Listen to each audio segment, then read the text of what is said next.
Hi, this is Peter Woolfolk. First, thank you so very much for being a listener to the Public Relations Review podcast. I would really appreciate your leaving a review of the podcast. Let me know what you think. To make it easy, you can go directly to the podcast website, and that is publicrelationsreviewpodcast.com. There, you can go directly to the review page to leave your review. So let me know what you think of the podcast. And again, thank you so very, very much for being a listener.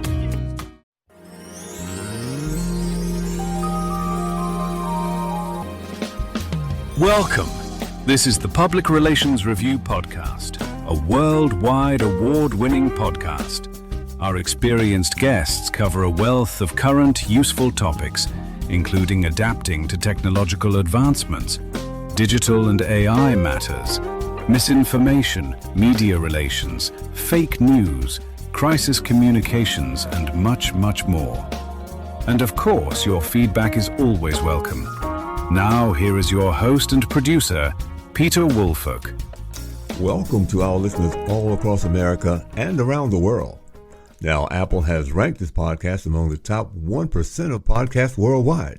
And Listen Score ranks the podcast as one of the top 10% most popularly monitored shows out of the 3.5 plus million podcasts globally. So thank you to all of our guests and listeners for your continued support. And if you enjoy the show, please leave a review. Now, question. I believe we all agree that most companies and organizations want actual customers to advocate for them and validate their products and services. Well, many have adopted this process. Well, what about the health sector? With numerous regulations and other legal barriers, how can these organizations overcome frustrating potential barriers to attract advocates? Well, my guest today has faced these hurdles. She operates the boutique health technology and wellness public relations and communications agency.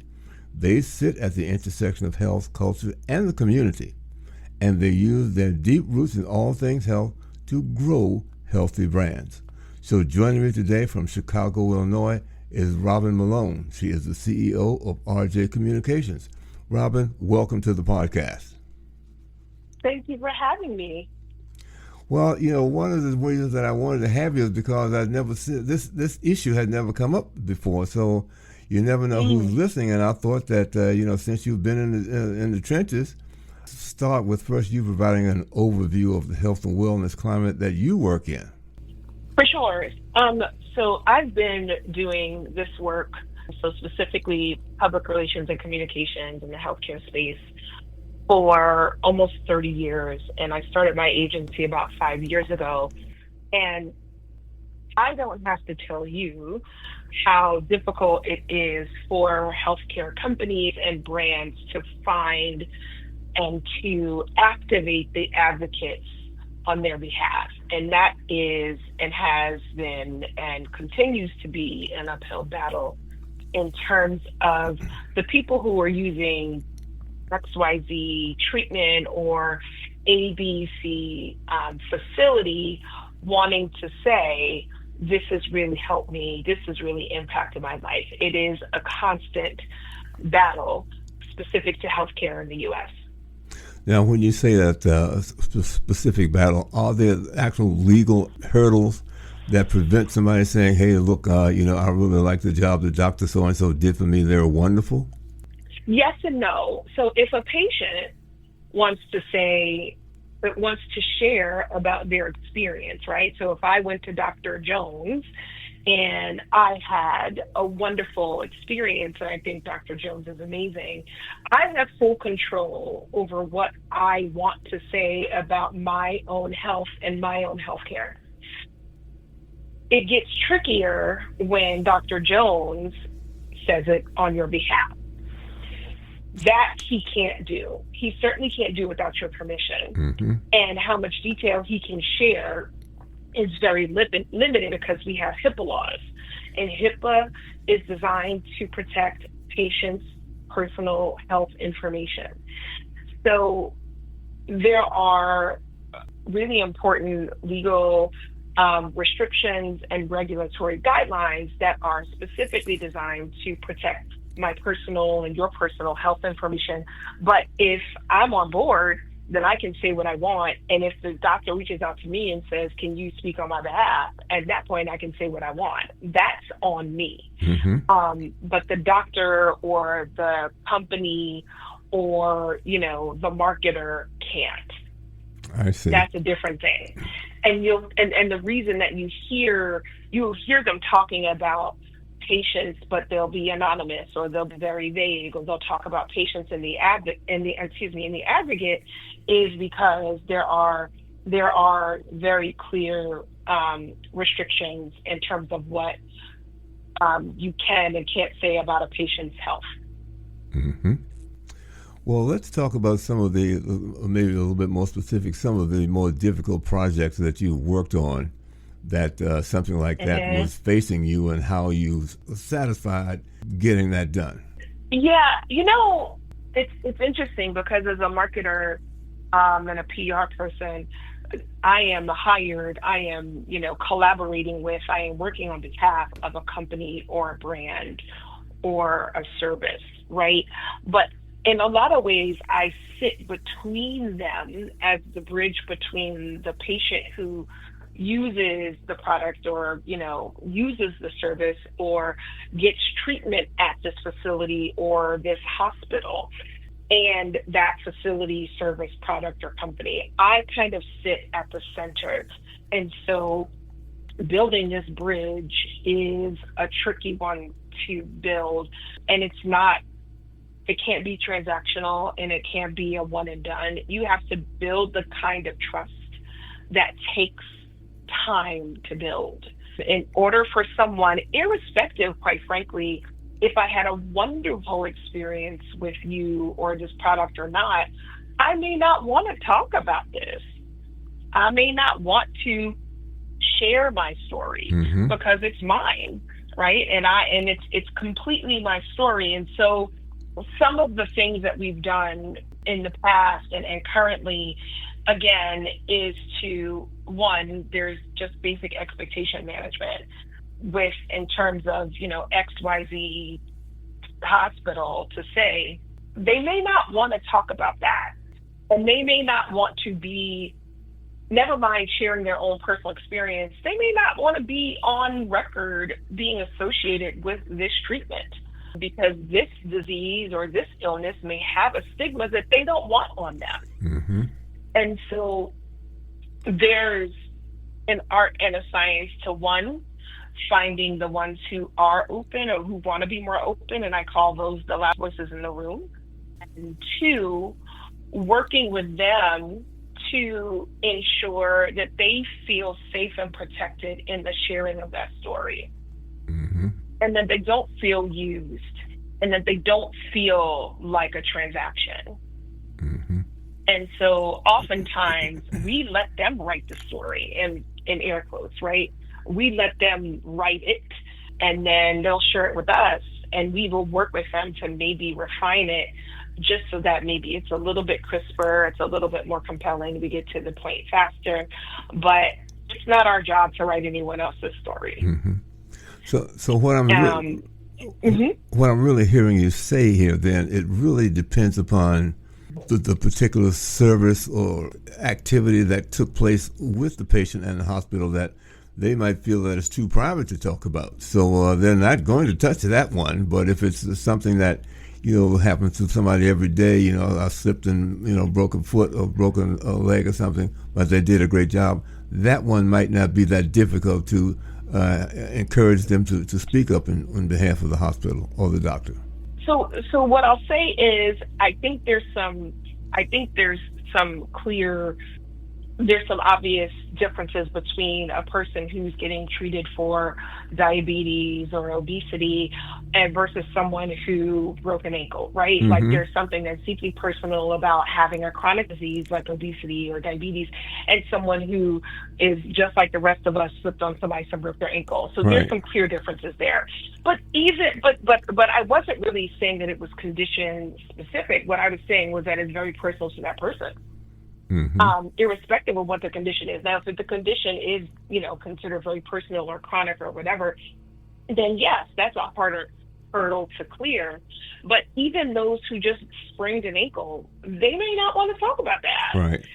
So it isn't about what happened to them. It's about that person. Right. It's about what is important to them, what's personal to them, how much they want to talk about what it is that they experienced or didn't experience. And so, again, much less about what is happening or what has happened, and much more about the person, which is where the trust and the relationship and the conversation comes in. Mm-hmm. Now, do you broach this idea before the activity takes place, or do you wait until it happens after it takes place to decide whether you want to ask them to be an advocate for the services they just got? Yeah, just mainly before, because in our work, and it's not just services, right? It's often like they had a great experience being treated with this drug or, that device. Mm-hmm. In an ideal world, when you are responsible for telling the story of a brand, product, company, or service, you want personal experiences to help lead the way. And that means I want people who have lived experiences in this facility or with this drug or whatever. And so that's always what the aim is. It is always what we hope to get, because the person, my neighbor who had a great experience with this drug, is far more impactful than the head of the company talking about this drug. Mm-hmm. Now, do you have any examples of some successful opportunities that you've had without identifying either the person or the organization, what it was that they had done, and because they're willing to do it, it really shined a light on the organization? Do you have any stories that you can tell about that and how you got patients to come on board? Sure. I did it. I've done this for so long, but a recent example is a large global pharmaceutical company that we work with. This wasn't drug or therapy or therapeutic area specific, but it was about the company, which in a lot of ways is even harder to get someone to advocate for, right? Because they're like, especially in the industries like pharma that are so maligned, right? Where the trust levels are very, very low. So we did a campaign where we wanted people to use their social media and the company's social media to talk about healthcare mm-hmm. on behalf of the company.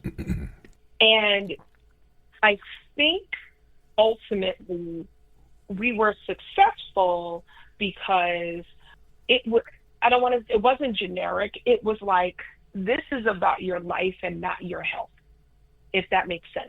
Mm-hmm. And so we were able to craft a campaign where they were talking about their lives, but they were doing it on behalf of the company. And that was where the success landed for us, if that makes sense. It was because this was not personal to them or not about their health. This was about their life. Mm-hmm. And so that really was a very successful campaign. So it really becomes then how you go about structuring what the campaign will be about, as you said, about their life, not so much about the hospital or the services they provided, but how it added to the quality of their life as a result of having the service. That's right. So you kind of shift it and reframe it so that it's not about the drug and it's not about whatever, illness they may be living with. Mm-hmm. It's about them as people. Mm-hmm. So that really takes some careful planning. And that was the success. I'm sorry? I was about to say, that takes some careful planning to make sure that, you can maybe convince the person or talk to the person and let them know, here's what we'd like you to do is that, how is this, once this is done, how will this impact the quality of your life? And if they buy into that, they really don't have to talk about specifically, that I like the surgery or I like the doc that perform the services. Yeah, it is. It's a very it can be a tricky needle to thread. It can be, but there is a tone and posture of care and understanding and relationship that over the years I've learned, and now my team knows, to approach it with. This is not about a business transaction. This is not a clinical transaction. This is not a healthcare transaction. We just want you to talk about your life, and we'd love to partner with you to do that if you're comfortable. When you say that you like to get them to talk about, how long does it take perhaps to convince someone from hearing this the first time to when they actually say, yeah, that's not a bad idea? So to be honest, I don't convince. Because when someone sets a boundary and they say that they're not comfortable, two things go through my mind. The first of which is they've already said no. And the second part is if I manage to kind of get them over the line and convince them, there's nothing that's they're probably not going to be comfortable. And those people aren't good advocates. Right. Because they don't really want to do it.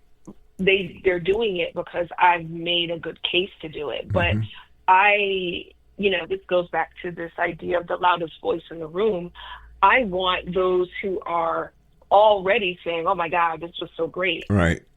My life is better because I took, my doctor prescribed this drug.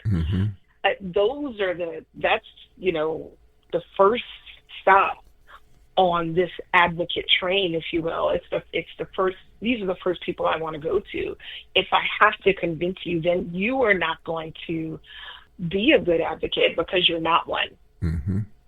Well, the bottom line here is that they had a good experience. And because they liked the experience so well, they're completely willing on their own to actually say that it's been a good experience. So the difficulty is not there. It's just a matter of you asking them if they're willing to share it with others. Yeah, and I think, and the issue is not whether they've had a good experience, right? Obviously, if they didn't have a good experience, then they're not the right people for us to approach as advocates. So they're not people we approach anyway. But within the hundreds or thousands of people that have had good experiences, there's going to be a tiny fraction of them that actually want to talk, or that that want to talk about their lives, that want to be associated with this hospital or this pharma company, irrespective of how great of an experience they may have had. And so it's not about the experience. The experience is, it is assumed that if we are approaching someone to be an advocate, they've had a good experience. So that's thematic. Right. It's whether they want to talk. And that's highly personal. So it's a matter of your being in. Now, how do you get in touch with these particular people? I mean, does the organization contact you and say, well, we'd like to find some patient we've had that's willing to talk about it, because they've had a good experience? How do you get in touch with these particular, I'm going to call them patients, to help ask if they're willing to move forward? Yeah, so it can be pretty complicated because of HIPAA laws, but oftentimes at my agency, we're the ones that are saying it would be great if we had some patients or some people with experience to talk about them, or to talk about their experience, or to talk about whatever.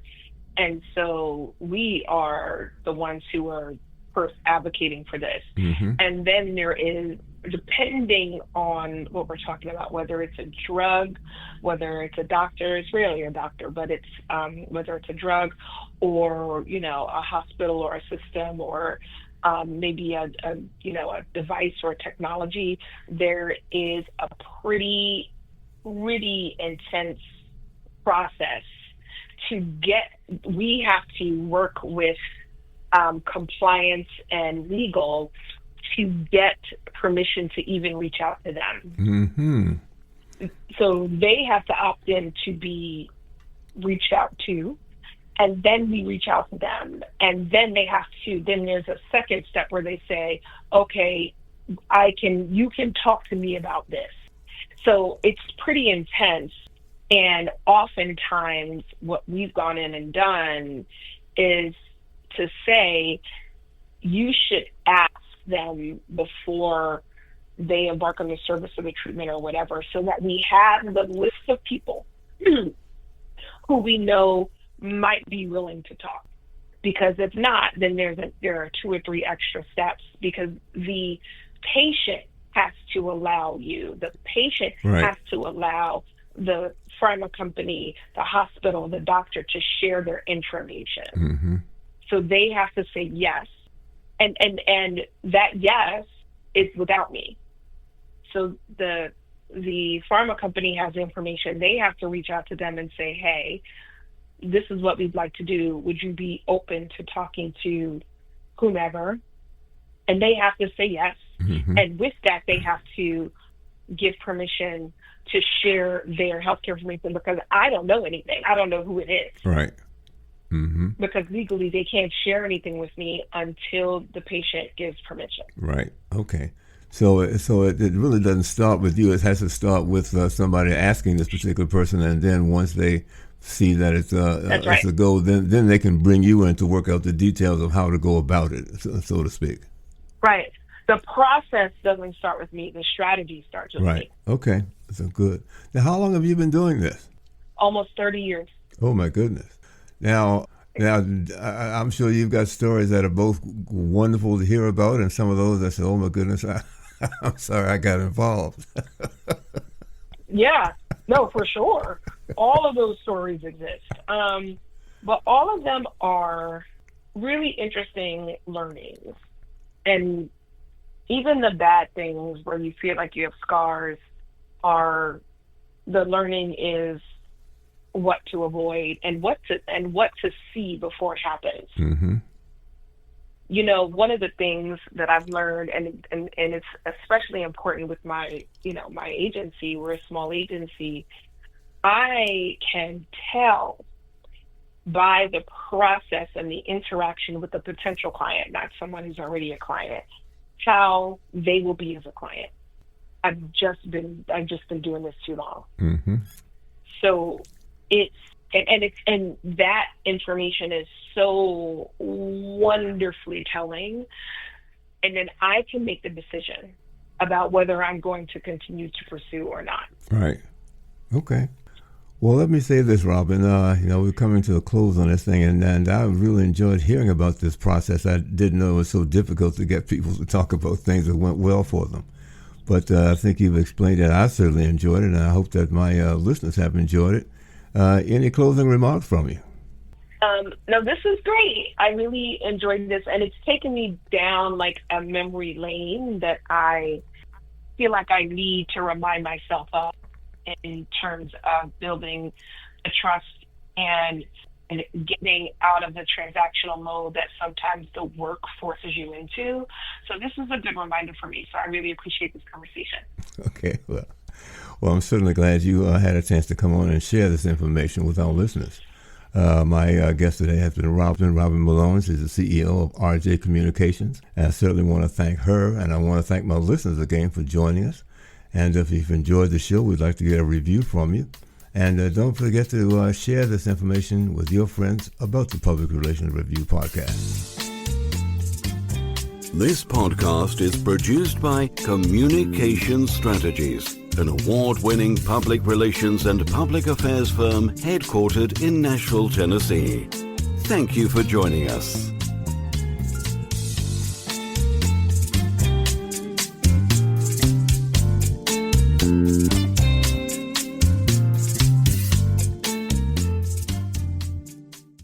Hello, this is Peter Woolfolk. First, let me say thank you so much for being a listener. Now, I want to alert you to our shiny new podcast website located at podpage.com.